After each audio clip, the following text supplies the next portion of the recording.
Alors, la cuisine iranienne, oui, effectivement, sur le plat principal, on mange le riz à la base et on l'accompagne de viande, contrairement plutôt à la cuisine française où ça va être de la viande accompagnée d'un légume.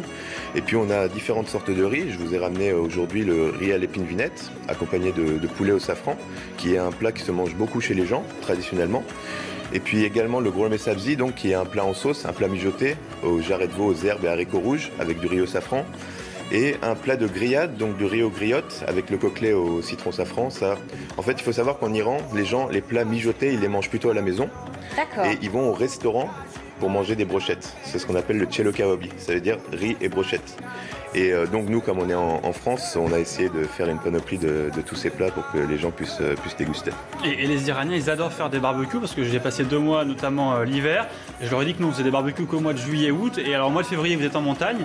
Ils sortent un barbecue qu'ils mettent dans la neige à minuit et ils font ce qu'ils appellent des kebabs. Pour eux, ça veut dire des brochettes. Ouais. Mais c'est vraiment tout au long de l'année et tout le temps. C'est Exactement. incroyable, ça. En fait, c'est vraiment dans notre culture, ce qui est vraiment incroyable pour si les gens vont en Iran. Ce qui est sympathique, c'est d'aller vraiment, comme vous dites, dans les montagnes ou dans les endroits un peu insolites. Moi, j'ai un souvenir extraordinaire dans le nord, à Gorgan, quand je vais en Iran. On est allé dans quelque part où il y avait plein de chutes d'eau.